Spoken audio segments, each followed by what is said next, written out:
What is going on, gamers? Welcome back to more Total War Rome 2 tier list. Today I'll be doing the Tylis faction. Now, this tier list is based on, in my opinion, on legendary and very hard battle difficulty. The Tylis faction does start out in a pretty hard spot compared to a lot of factions because you're at war with Macedon here. You do have the Triballia, Adrian Kingdom, Bithynia, and also Pergamon, who are likely to attack you very early on. And if you're unlucky, well, it's going to be hard to actually move from your main settlement. But let's focus on Macedon here. So Macedon here has 0 food in this actual region here, and this one has 1. So if you steal food with your spy, it's going to take 2 food away from them. So what you can do is you can build your army up and attack Pulpadiva and take this. Then you can have your spy steal food from them, and they'll eventually just take attrition. But that's just a perfect case here. There's so many different things that could happen, but this is one way to easily beat Macedon. If you manage to get a foothold in Greece, you'll have a lot of fun with this faction. But let's start off with the spears. So we have the Celtic tribesmen here, which is basically garbage. This is garrison garbage. This is going right in the D tier. Next up, we have the Levy Freeman, which is recruited at any settlement. Mind, these do have javelins, which is a plus, but they're still not very good in melee combat. So I'm also going to throw them in the D tier as well. The next 2 units are your tier 2 units. We've got the Celtic Spear Warriors and the Thracian Warriors. The Celtic Spear Warriors are a basic spear unit. They do have javelins, which is a plus. However, if you go against your regular Greek hoplites and stuff, you're going to be struggling a lot. So I'm going to put these C tier, and these Thracian Warriors here, you can't use them like regular spear units because they do have high melee attack and weapon damage, but they have low melee defense basically. These units are good for countering cavalry, or they're good at flanking. Just full on throwing them at melee infantry is not a good idea. However, these guys are going to go in B tier. They're kind of like a more special unit to use, so you have to use them in a more specific way over just throwing them in melee combat and expecting the best. Now we're on to the sword units. So we have the Celtic Warriors, which is a tier 1 unit, and I do not leave my settlements until I have these guys in my army.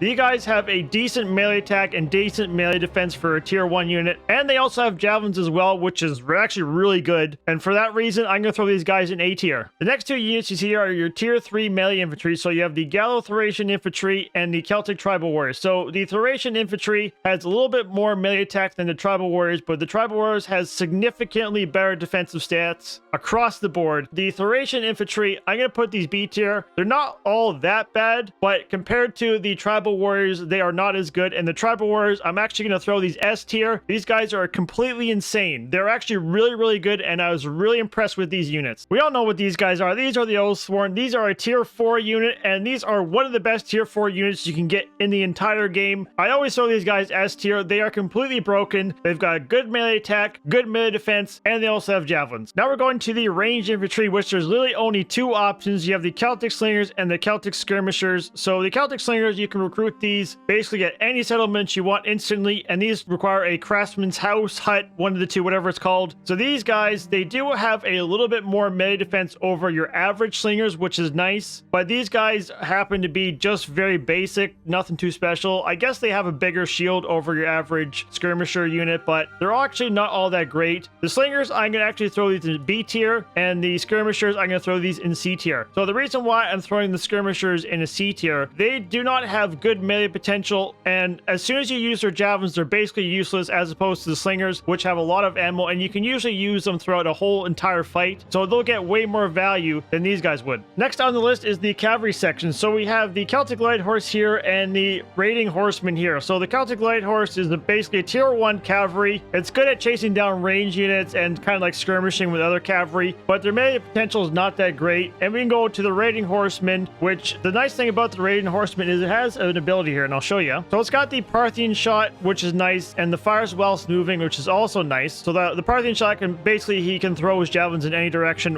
while moving. And if we look at the light horse, well, doesn't have that. He has frenzied charge, which is good for a charge bonus. They're not actually all that great in melee combat. The light horse, I'm going to throw these guys in the C tier, and I'm going to throw the Raiding Horseman in the B tier. The last cavalry unit here is the Noble Horse. The Noble Horse is a tier 4 unit. It's pretty expensive for cavalry, but it is also a very decent cavalry. Not much complaints about them. They got good stats across the board, and for that reason, I'm going to throw these guys in the A tier. Finally on our list here is the generals. So we have the Noble Cav and the Oathsworn, which I'm just going to put it in its respective places. Oathsworn S tier, Noble Cav will be an A tier. Overall, Tylis is a pretty fun faction to play, so if you have not yet played it, I do recommend it. It is a pretty hard start compared to a lot of factions, just depends on how lucky you get. But this is my tier list anyways. Thanks for watching, guys. Peace out.